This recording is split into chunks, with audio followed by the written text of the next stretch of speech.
We are all either recovering people pleasers or we are people pleasing right now, currently in life, a lot.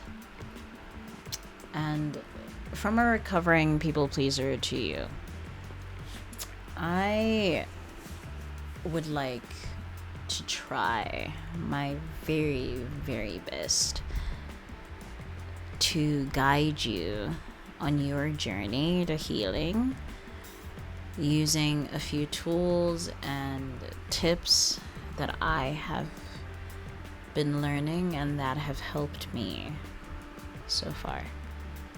But first, what exactly is people pleasing, if maybe you don't know? Prioritizing others over yourself, struggling to say no, or setting boundaries. You are possibly burdened by shame, guilt, fear. Sometimes, especially when you do appease people when you really do not want to, those are the feelings that follow. You overcommit yourself and you overextend yourself. You self-sacrifice too much. You over-apologize. And much, much more. There is also a difference between needs and wants, and I do briefly just want to address that. Your needs over another person's wants is called self-love. It is important. Your wants over another person's needs isn't loving. Could be selfish. Or it could be considered selfish. Your needs over another person's needs, that's called sacrifice. Your wants over another person's wants, that one is a little debatable. And it's, I think, on a case-by-case basis, because sometimes it's good, sometimes it's bad, etc. So what could be some of the causes of people pleasing? There's many factors that play into it, to be honest. One is childhood. For me, I received a lot of punishment for expressing my own desires and needs. Caretakers were emotionally unavailable or neglectful. Another one could be low self-esteem. You feel unworthy of the bare minimum, or the bare bones, or the basics, like respect and admiration, love, validation, attention, etc. Obsession with perfectionism. Fear of rejection. Whether rejection from family, rejection from friends, in the workplace, at school, in the world. So the toxic benefits of people pleasing, specifically, what I mean is, how does people pleasing benefit the people pleaser? There is less conflict, which essentially what these boil down to, which is why I call them toxic benefits, is because it's beneficial because it causes less tension inside of oneself, and one does not have to do as much work usually, so there's less conflict, so it's easy. No conflict, no fighting, no tension, whatever, no confrontation. That's great. So it's easy. There is a short-term acceptance from the world and other people.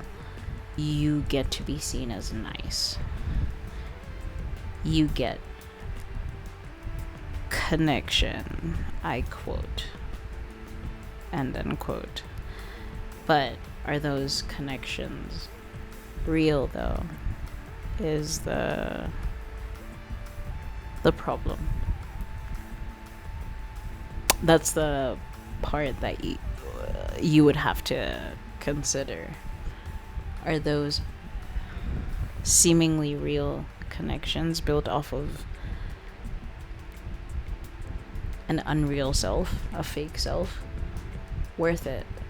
Because they're not really. They're not real.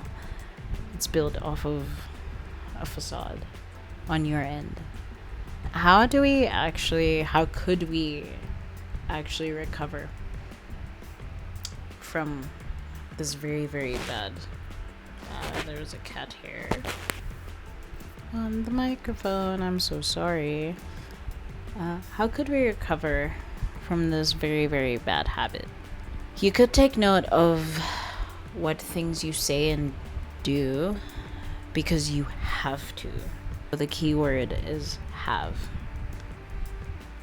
Why do you have to do certain things? If people say you have to do certain things, sometimes it's not anything. They want you to do those things because they benefit them. This doesn't always apply, but this is within the context of people pleasing. And then take note of what you choose to say and do, especially in instances where you need to, for your own values, for your safety, for your sanity, for your peace of mind, for what you need. What do you choose to do to benefit your needs, or to take care of yourself, to take care of your needs? That's a big difference. You have to weigh those two options. Are you doing more of a have to, or are you doing more of a choose to? If you're doing more of a have to, reconsider how you're living your life. If you ever get pushback for caring or loving yourself, or and loving yourself, that's a huge red flag. You must start taking inventory on your life and your relationships.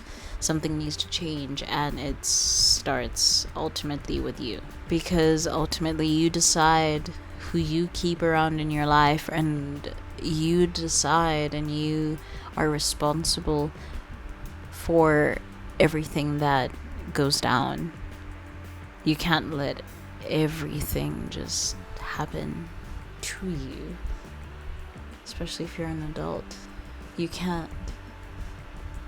You are responsible for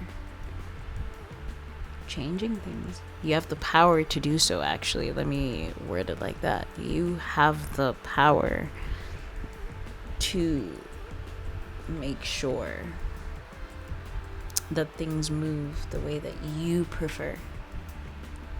And I know it is scary. It is scary because it's scary for me. It's been scary for a bunch of people around me who had the same chat about their own lives. It's scary. But what is scarier? A life lived in servitude, never seeing your dreams fulfilled, or disappointing a few people in pursuit of seeing those dreams fulfilled? I leave you with that. Thank you for watching.